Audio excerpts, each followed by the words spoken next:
Hi, I hope you all are absolutely good. This is Digraj Singh Rajput. Welcome to this video. आप सभी लोगों की जो समस्याएं हैं, बोर्ड दरवाजे पर खड़ी है और अब इस बोर्ड एग्जाम से कैसे निपटा जाए। तो आपकी जितनी भी समस्याएं, जो भी चिंताएं हैं, this is the video we are going to discuss all those issues in this video. स्वागत है आप सभी का। देखिए, मुझे पता है ऐसे कि आप सभी लोगों ने बताया कि क्या क्या समस्याएं जा रही है। तो यहां पर मैं आपको शॉर्ट में वो सारी चीजें बताने का प्रयास करूंगा जो आप सभी के लिए इस समय पे करना सबसे ज्यादा जरूरी है। सबसे पहली चीज, बोर्ड एग्जाम कोई हवा नहीं है।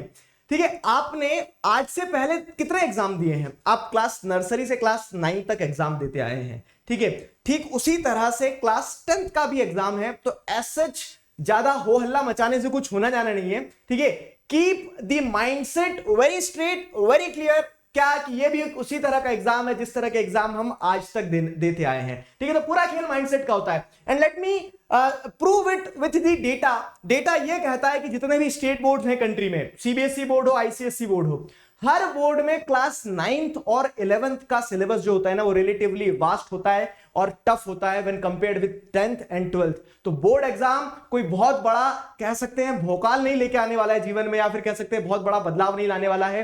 ठीक है, चीज बस सिंपल सी ये है कि आपको उससे डरना नहीं है। पूरा खेल जो है माइंडसेट का है। Keep the mindset positive. ठीक, यहां से स्टार्ट करेंगे हम कि माइंडसेट पॉजिटिव रखो। वैसे ही एग्जाम है जैसे एग्जाम आज तक आप देते आए। इसके बाद कोई नहीं बोलेगा सर बोर्ड ईयर है कैसे करें। समझ में आया? होता क्या है ना, जब हमारा माइंडसेट पॉजिटिव नहीं रखते तब हमें क्या लगता है? डर। और जब हमें लगता है डर, तब होती है हमसे गलतियां। ठीक है, तो ये डर हमें क्या करता है? डर हमारी गलतियों को बढ़ावा देता है। ठीक है, गलतियों को कैसे बढ़ावा देता है? फॉर एग्जाम्पल, जब हम डरे हुए रहते हैं तो हम किसी की भी बात में आ जाते हैं, कुछ भी करने लगते हैं, जो बताया जाता है वैसे करने लगते हैं। हम अपने विवेक, अपनी कंसाइंस का इस्तेमाल करना बंद कर देते हैं। Don't do that mistake. ठीक है, उस गलती को करना बंद कर दो।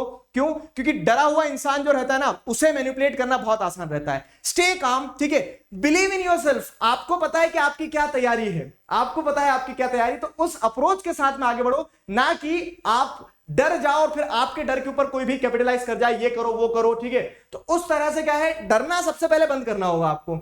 अगेन वही वाली बात है, माइंडसेट पॉजिटिव रहेगा तो डर अपने आप खत्म हो जाएगा। ठीक है, आपके लिए आपसे बेहतर कुछ नहीं कर सकता है। ठीक है, कोई आपके काम नहीं आएगा जब तक आप खुद काम नहीं करोगे। अब जब काम करने की बात आती है, तब बारी आती है यहां पे प्लान की। क्या होता है ना कि जब क्लास 10th में आप आए थे, ईमानदारी से बताना, ठीक है, आप सभी ने बहुत बड़ी बड़ी कह सकते हैं गोल्स तान दिए होंगे कि इस बार 99.8% लेके आऊंगा या फिर लेके आऊंगी। ठीक है, तो हमने गोल्स बनाए and nothing bad in that. ठीक है, गोल होना चाहिए, बनाना चाहिए, तभी तो आप आगे बढ़ पाओगे उस डायरेक्शन में। अब आपने गोल तो बनाया, लेकिन उस गोल के लिए, उस गोल तक पहुंचने के लिए अगर आपके पास प्लान नहीं है ना, तो that goal is going to be a wish. ठीक है, मतलब वो एक सिर्फ क्या बन के रह जाएगा? आपकी एक विश बन के रह जाएगी। वो आपका गोल कभी कन्वर्ट नहीं हो पाएगा, वो सिर्फ आपका एक सपना रह जाएगा। तो बेहतरीन चीज क्या होगी यहां पे कि आप एक गोल सेट करो, जितना ऊंचा कर सकते हो उतना ऊंचा करो। Sky is the limit. In fact sky should also not be the limit. ठीक है, उससे भी ऊपर अगर जाना चाहो तो जाइए। लेकिन क्या होगा, आपने जो गोल बनाया ना, तो जितना बड़ा सपना देखा, जितना ऊंचा आपने क्या किया, गोल सेट किया, उतने स्ट्रॉन्ग, उतने कंक्रीट आपको प्लान बनाना पड़ेंगे। ठीक है, तो बोर्ड एग्जाम के लिए आपकी जो भी चिंता है, उसका सीधा सा सिंपल सा समाधान ये कि पहले माइंडसेट पॉजिटिव रखो। ठीक है, ओपन रखो अपने आप को कि हाँ, जैसे आज तक एग्जाम देते हैं वैसे एग्जाम है। ये सो कॉल्ड बोर्ड का टैग लग जाने से वो ज्यादा टफ और ज्यादा इजी कुछ नहीं हो जाता है। ठीक है, ठीक है, जब आप पॉजिटिव माइंडसेट रखोगे तो आपके सारे डर खत्म होंगे, डर खत्म होंगे तो गलतियां कम करोगे आप। ठीक है, किसी को भी अपने डर के ऊपर कैपिटलाइज मत करने दो। ठीक है, आप डरोगे तब सामने वाला और डराने की कोशिश करेगा। फाइन, चाहे वो बोर्ड एग्जाम हो, चाहे वो लाइफ हो। अगली चीज जो है, तो प्लान की अगर हम बात करें तो प्लान यहां पे बहुत ज्यादा जरूरी है। ठीक, तो यहां पे प्लान पे अगर हम बात करें तो प्लान में आपके पास क्या है? ये आपकी सारी प्रायोरिटीज रहना चाहिए। देखिए, सबका अपना अपना प्लान हो सकता है, कोई टाइम टेबल किसी के लिए फिक्स नहीं होता, ये मेरा मानना है, सिंपल सी चीज। ठीक है, आप अपने नेचर को जानो, उस हिसाब से टाइम टेबल बनाओ, वो सब कुछ जरूरी है। एक डेडलाइन सेट करो कि इससे पहले मैं ये करूंगा वो करूंगा, वो सब कुछ जरूरी है। लेकिन जो बहुत बेसिक होता है ना, मतलब यहां से शुरू कर सकते हो आप सभी लोग। ठीक है, इररिस्पेक्टिव ऑफ द फैक्ट कि किसकी कैसी तैयारी है, यहां से हर इंसान शुरू कर सकता है। वो सबसे पहले शुरू करने वाली चीज क्या है कि आप अपना सिलेबस पहले कंप्लीट करोगे। ठीक है, मुझे नहीं पता है कितने लोगों ने सिलेबस कंप्लीट कर लिया, कितने ने नहीं करा। मैं आपसे सिर्फ एक चीज बोलता हूं, देखो, ये सिर्फ सोशल के पर्सपेक्टिव से नहीं बोल रहा हूं, मैं सभी सब्जेक्ट्स के पर्सपेक्टिव से बोल रहा हूं। आप सबसे पहले अपना सिलेबस कंप्लीट करो। क्यों? क्योंकि खेल खेलने से पहले आपको अगर मैदान की जानकारी नहीं है तो आप खेल नहीं खेल पाओगे। ठीक है, बाउंड्रीज का डिफाइन होना बहुत ज्यादा जरूरी है। ठीक, जब आप सिलेबस कंप्लीट करके जाओगे, वो बात अलग है कि कौन सा क्वेश्चन बन रहा है मुझसे नहीं बन रहा है, लेकिन आपको पहले ये तो पता रहे कि क्या क्या आ रहा है, मैंने एक बार सारी चीजें पढ़ी है नहीं पढ़ी है। ठीक है, तो सिलेबस कंप्लीट करना आपकी पहली प्रायोरिटी होना चाहिए। कहां से कंप्लीट करेंगे, तो जैसे अब क्या है, आप अपने सारे सब्जेक्ट्स को इक्वल वेटेज दे चलना। सोशल स्कूल चैनल है, लिंक दिया आपको डिस्क्रिप्शन में। टर्म 2 का मैंने आपका पूरा सिलेबस कंप्लीट करवा दिया है। ठीक है, तो सारे चैप्टर्स हो जाए, चाहे इंपॉर्टेंट क्वेश्चंस हो जाए, मैप वर्क हो जाए, सब कुछ कंप्लीट हो गया है। तो अपना सिलेबस पहले कंप्लीट करो। ठीक है, सिलेबस कंप्लीट करो। अब हार्डवर्क वाला पार्ट आपने कर लिया है। ठीक है, हार्डवर्क के साथ अगर स्मार्ट वर्क को जोड़ोगे तो रिजल्ट्स बेहतर होंगे। मैं रिप्लेस करने का नहीं बोल रहा हूं, ना ही दोनों एक दूसरे को रिप्लेस कर सकते हैं, दोनों की अपनी सिग्निफिकेंस है। आप जब मेहनत करोगे तो मेहनत का एक अलग परिणाम मिलेगा। ठीक है, उस मेहनत में थोड़ा सा दिमाग लगा के आप ये आइडेंटिफाई करोगे कि क्या करना है क्या नहीं करना है, वो स्मार्ट वर्क हो जाएगा आपका। ठीक है, तो स्मार्ट वर्क में क्या है, जब आपने एक बार सिलेबस कंप्लीट कर लिया, अब आप देखेंगे क्या, अब आप देखेंगे कि क्या प्रीवियस ईयर ट्रेंड रहा है, मतलब इस चैप्टर से कौन से एरिया से क्वेश्चन पूछे जाते हैं, इंपॉर्टेंट क्वेश्चंस क्या हो जाते हैं, क्या मैं कुछ क्वेश्चन सॉल्व करूं या ना करूं। ठीक है, तब क्या होगा, तब आपका ये वाला पार्ट आएगा स्मार्ट वर्क वाला, कि तब आप यहां पे क्या करेंगे, तब यहां पे चीजों को एनालाइज करेंगे कि क्या क्या आपको करना चाहिए। ठीक है, आपने सब कुछ पढ़ लिया, आप किस चीज पे ज्यादा फोकस करना चाहिए। सिंपल सी चीज है, आप जब खाना खाने बैठते हो तो आपको पता है कि हाँ ये सारा सब कुछ है, दाल सब्जी रोटी चावल, वो आपने खा लिया। अब आपको जो पसंद आता है उसको आप और ज्यादा खाते हैं, जब आपको ऐसा लगता है कि यार इसका टेस्ट अच्छा है, उसको और ज्यादा खाते हैं। ठीक है, ठीक उसी तरह से यहाँ पे क्या हो रहा है कि स्मार्ट वर्क में आपको ये देखना है कि यार इसका वेटेज ज्यादा है।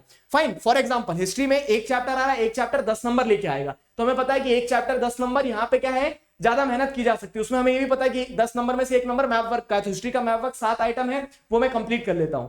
आगे समझो, तो इस तरह से क्या है, पहले एक बार कंप्लीट सिलेबस कंप्लीट करना है आपको, फिर उसके बाद में फिर आइडेंटिफाई करना है कहां से क्या पूछा जा सकता है। ठीक है, तो वहां पे फिर आप स्मार्ट वर्क करोगे। स्मार्ट वर्क के साथ साथ में आप क्या है, जब तक आप अपने आप को टेस्ट नहीं करोगे, मैंने पढ़ा दिया आपने पढ़ लिया, लेकिन अगर हम ये चेक नहीं कर रहे हैं, अगर ये टेस्ट नहीं कर रहे हैं, हम अगर ये टेस्ट नहीं कर पा रहे कि मैंने जो पढ़ा है और आपने जो पढ़ा है उसे जब एग्जाम में लिख के आने की बारी आएगी, और इस बार डिस्क्रिप्टिव है, ठीक है, तो देखो क्या होता है कि if you are in Rome, ठीक है, do as the Romans do, ठीक, तो आप जैसा देश होगा वैसा वेश बनाना पड़ेगा आपको। तो वैसे ही क्या होगा कि अब डिस्क्रिप्टिव एग्जाम है, तो आपको अपने आप को टेस्ट करना होगा, ज्यादा से ज्यादा आंसर लिख के देखना होगा। ठीक है, तो get into that habit of writing the answers. 1 महीना 1.5 महीना जितना भी बचा एग्जाम में, ठीक है, आज से अगर आप रोज भी लिखते हो ईमानदारी से, तब भी क्या होगा, आपको रिजल्ट्स दिखेंगे, क्योंकि लिख के आना अल्टीमेटली एग्जाम में। लिखो, ठीक है, रोज आंसर लिखो, 1-2 आंसर रोज लिखो, हर सब्जेक्ट के सॉल्व करो। आई नो ये थोड़ा सा रिग्रेसिव हो रहा है कि सर रोज लिखें फिर दूसरा पढ़ेंगे कब, रिवाइज कब करेंगे, लेकिन this is the time when you are required to push yourself. अभी आपको अपने आप को धकाना पड़ेगा, तो टेस्ट योरसेल्फ, ठीक है, and trust yourself, the most important. जब आप लिखोगे आंसर तो आपको फायदा मिलेगा। अगेन यहां पे दिक्कत ये आती है, सर कहां से लिखें, तो प्रीवियस ईयर क्वेश्चंस उठाओ, बहुत सारे सैंपल पेपर से मार्केट में, किसी भी सैंपल पेपर को उठा लो।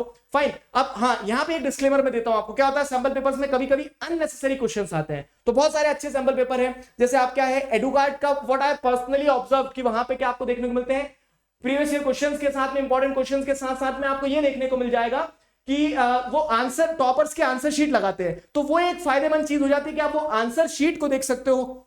उस आंसर शीट में जो पॉइंट्स लिखे हो तो आपको वो समझ में आता है कि कैसे हमें आंसर लिखना है। ठीक है, वैसे ही कोई सा भी सैंपल पेपर उठा सकते हो आप, what I have personally observe, तो मैंने आपको एक नाम बता दिया, नथिंग मोर देन दैट। ठीक है, कोई पेड प्रमोशन नहीं यहाँ पे। ठीक, तो फिर क्या होता है, जैसे अरिहंत का भी है, वैसे एग्जाम आइडिया का भी, वैसे बहुत सारे हैं। बाकी what I have personally observe दो मैंने आपको बताया। तो आप अपने आप को टेस्ट करो, जब आप आंसर लिखोगे, क्वेश्चन उठा उठा के लगा के लिखोगे, उससे आपको अपने अंदर क्या होगा, एक सेल्फ कॉन्फिडेंस डेवलप होगा, एक सेल्फ कॉन्फिडेंस डेवलप होगा कि आप लिख पा रहे हो। ठीक है, वो जो समस्या है ना कि सर पढ़ तो सब लिया लेकिन लिखते नहीं आ रहा है, तो वो लिखते तभी आएगा जब आप लिखना शुरू करोगे। तो आंसर्स लिखना बहुत इंपॉर्टेंट है, शुरू करो समय से। अगली चीज क्या है, revision should be reduction of time. अब क्या है ना, आपने पढ़ लिया, आपने आंसर लिख के देख लिया, लेकिन आपको बार बार रिविजिट करना होगा। ये एक ह्यूमन माइंड की लिमिटेशन है, चाहे मैं खुद भी हूं, तो अगर क्या होगा कि मैं 4 महीने तक अगर वो बुक्स को नहीं पलटा के देखूंगा, आपको नहीं पढ़ाऊंगा, तो क्या हो जाएगा, मैं भूल जाऊंगा। तो आप क्या करो, रिवाइज करो, जो आपने पढ़ा है उसे रिवाइज करो। And revision should be reduction of time. What I mean by this, कि जब आप किसी एक चीज को एक बार बहुत अच्छे से पढ़ चुके हो, दूसरी बार जब आप उसे रिविजिट कर रहे हो, ठीक है, रिवाइज कर रहे हो तब वहां पे क्या होगा, तब वहां पे कम समय में करना होगा आपको। ऐसे नहीं कि एक चैप्टर 1 महीने पहले हमने 4 घंटे में पढ़ा था, आज उसको फिर 4 घंटे में पढ़ा, बोल रहे कि हाँ एक बार और पढ़ लिया। यहाँ पे आप कम समय में, क्योंकि समय फिर कम होता जाएगा, तो कम से कम समय में क्या करने की कोशिश करो, रिवाइज करने की कोशिश करो, रिकॉल करने की कोशिश करो। This are the basic ideas of the plan. इसके अलावा बहुत सारी चीजें हो सकती है, आप अपना एक टाइम टेबल बनाओ, अपने सब्जेक्ट को डिवाइड करो, वो सारी चीजें हैं, लेकिन सबसे इंपॉर्टेंट ये है कि आप सिलेबस कंप्लीट करो, ठीक है। कुछ एरियाज आइडेंटिफाई करो, क्या इंपॉर्टेंट, क्या छोड़ना है, क्या पढ़ना है, किसमें ज्यादा ध्यान देना है। अपने आप को टेस्ट करो, क्वेश्चन सॉल्व करो, क्वेश्चन उठा उठा के लगाओ, फाइन। और ये सभी सब्जेक्ट्स में, चाहे मैथ्स का हो, साइंस का हो, सोशल का, आपको क्वेश्चंस लिखना पड़ेंगे, क्योंकि अल्टीमेटली एग्जाम में लिख कर आना है, ठीक है। ये सब कुछ होगा। Revision is the most important thing, revision is the key to success. बार बार रिवाइज करो। रिवीजन का एक तरीका ये हो सकता है, अगर आपने सब कुछ पढ़ लिया, सब कुछ बेहतरीन तरह से समझ में आ गया, तो अपने आजू बाजू जो लोग घूम रहे हैं, बेसहारा है, मतलब आपके वो सारे फ्रेंड्स जिन्हें समझ नहीं आए टॉपिक्स, अगर आपको समझ में आ गया तो उन्हें समझाओ, उन्हें बताओ कि इस तरह से ये टॉपिक है, इसमें ये कहानी है, इसमें ऐसे सॉल्व होगा, इस क्वेश्चन का आंसर ऐसा लिखा जाएगा, ठीक है। That will help you to concretize your concepts, ठीक है। आप अपने कॉन्सेप्ट्स को और बेहतरीन मजबूत कर पाओगे उससे। ये सिंपल सी चीज थी। चिंताओं को एक ताक पर बैठा दो और अपने काम में इस प्रकार झोंक दो अपने आप को कि आपसे बेहतरीन वो कोई नहीं करने वाला है। Believe in yourself and you are going to rock in the exams. बाकी इसके अलावा कोई और नहीं बोलेगा सर ये समस्या जा रही है, ठीक है। So this was all about today's idea, ठीक है। I will be connected with you all. अभी के लिए साइन ऑफ करते हैं। Together we can, we will, you are going to rock, I believe in you.